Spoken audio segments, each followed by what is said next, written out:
मुंबई महानगरपालिकेच्या सत्तेसाठी यंदाच्या निवडणुकीत निर्माण झालेली चुरस आपण सर्वांनीच पाहिली। शिंदे फडणवीस विरुद्ध ठाकरे बंधू अशी ही प्रमुख लढत या निवडणुकीमध्ये दिसली आणि तब्बल 25 वर्षांहून अधिकची सत्ता ही ठाकरेंकडून जाऊन ठाकरेंकडे विरोधी पक्षाची जबाबदारी येऊन मुंबईकरांनी यंदा शिंदे फडणवीसांच्या युतीच्या बाजूने कौल दिला। त्यानंतर दरम्यानच्या काळामध्ये महापौर पदावरून झालेले बरेचसे खल चर्चा आणि बऱ्याचशा राजकारणानंतर आता मुंबईच्या महापौर पदाचा पदभार अखेर भाजपच्या रितू तावडेंनी स्वीकारलेला आहे। तब्बल 44 वर्षांनंतर मुंबई महानगरपालिकेच्या महापौरपदी भाजपचा उमेदवार विराजमान झाल्यानं भाजपसाठी हा एक फार मोठा क्षण आहे। आता हा क्षण भाजपसाठी किती महत्त्वाचा आहे, आज महापौर विराजमान होताना मनपा सभागृहामध्ये नेमके काय काय राडे झाले आणि शिंदे फडणवीसांच्या उपस्थितीमध्ये पार पडलेल्या या कार्यक्रमानंतर या दोन्ही नेत्यांनी नेमक्या काय प्रतिक्रिया दिल्या, सगळं पाहूया त्या व्हिडिओच्या माध्यमातून। लगेच व्हिडिओला सुरुवात करूया। नमस्कार, मी गौरी आणि तुम्ही पाहत आहात प्राइम टाइम महाराष्ट्र। सुरुवातीला एक महत्त्वाची आठवण, तुम्ही जर अजूनही आमचं चॅनल सबस्क्राइब केलं नसेल तर ते जरूर करा। शिवाय आमचं नवं व्हॉट्सअप चॅनल सुद्धा आता सुरू झालंय, त्यात सगळ्या महत्त्वाच्या अपडेट्स, दिवसभरातील सगळ्या व्हिडिओजच्या लिंक आणि बातम्या तुम्हाला एकत्र पाहायला मिळणार आहेत। त्यामुळे आम्हाला व्हॉट्सअपवर सुद्धा फॉलो करायला विसरू नका, याची लिंक तुम्हाला बायोमध्ये मिळेल। भाजपच्या रितू तावडेंची बुधवारी म्हणजेच आज अधिकृतरित्या महापौर म्हणून निवड झाली। त्यामुळे आज मुंबई महानगरपालिकेतील प्रशासक राजवट संपुष्टात आली आहे आणि सत्ता ही लोकप्रतिनिधींच्या हातामध्ये गेली आहे। मुंबईमध्ये तब्बल 44 वर्षांनंतर भारतीय जनता पक्षाचा महापौर विराजमान झालाय। भाजपच्या घाटकोपर पूर्व मतदारसंघातील नगरसेविका रितू तावडे यांची महापौर म्हणून बिनविरोध निवड झाली आहे। तर त्या मुंबईच्या नव्या महापौर होत असताना दुसरीकडे शिवसेना शिंदे गटाचे संजय घाडी हे मुंबईचे नवे उपमहापौर म्हणून निवडून गेले।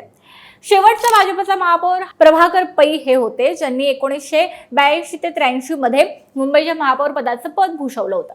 त्यानंतर 44 वर्ष म्हणजे 1983 नंतर भाजपला तब्बल 44 वर्षांनंतर पुन्हा एकदा हे मुंबईचं महापौर पद मिळालंय।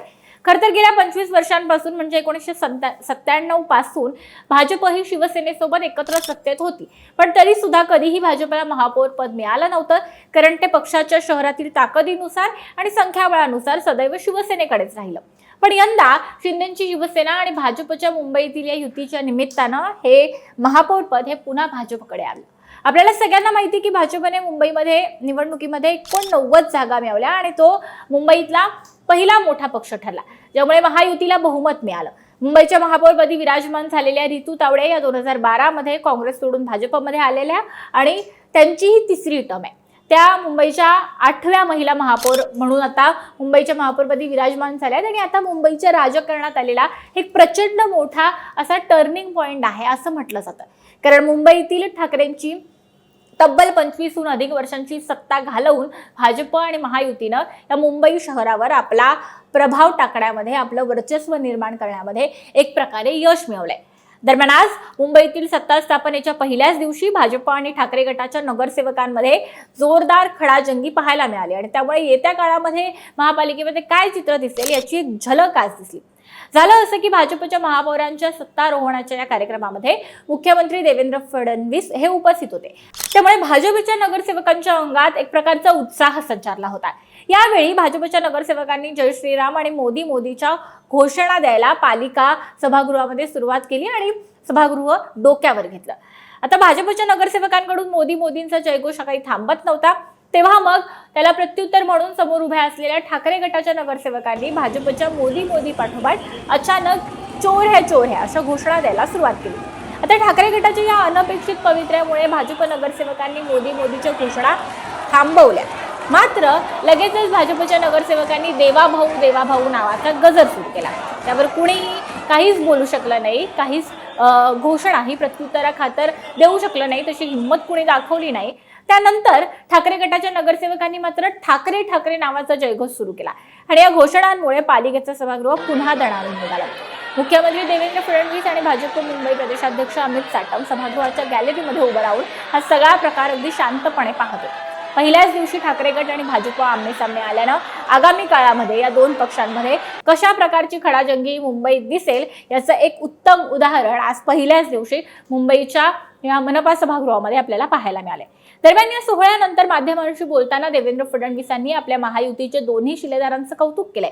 मुंबईच्या महापौर रितू तावडे आणि उपमहापौर संजय घाडी हे महायुतीचे 2 शिलेदार हे आता विराजमान झालेले आहेत आणि मुंबई महापालिकेला लोकाभिमुख आणि पारदर्शी प्रशासन देण्याबाबत आम्ही लोकांना मतं मागितली होती।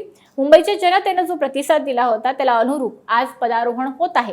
मी रितू तावडे यांचं अभिनंदन करतो। त्या एक अनुभवी आणि अस्सल मराठी चेहरा आहेत आणि त्यांनी मागच्या काळात सुद्धा मुंबईकरांच्या प्रश्नाकरता आक्रमक पवित्रा घेतलाय। यापुढेही त्यांच्या माध्यमातून मुंबईच्या विकासाचा कार्यक्रम हा महायुतीच्या सरकारनं सुरू केलाय आणि तो महापालिकेच्या माध्यमातून योग्य प्रकारे राबवला जाईल असा विश्वास आणि शब्द सुद्धा देवेंद्र फडणवीस यांनी यावेळी दिल्याचं पाहायला मिळालंय। दरम्यान आज भाजप आणि शिंदे सेनेच्या रूपानं मुंबईमध्ये झालेला हा मोठा सत्तापालट आणि ठाकरेंच्या रूपामध्ये तितकाच ताकदवान असलेला विरोधी पक्ष, यामुळे आता मुंबईतील राजकारण हे सतत चर्चेत, सतत धगधगतं राहणार आहे, यामध्ये काहीही शंका नाहीये। पण यातून मुंबईचं आणि मुंबईकरांचं उत्तम आणि भलं व्हावं हीच अपेक्षा आहे। तुम्हाला याविषयी काय वाटतं?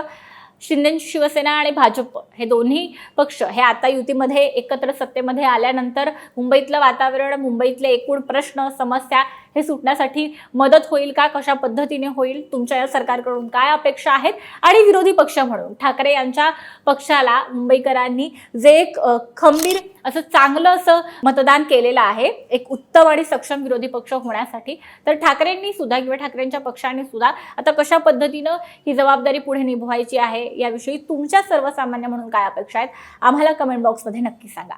व्हिडिओ महत्त्वाचा वाटला तर लाईक आणि शेअर करायला विसरू नका।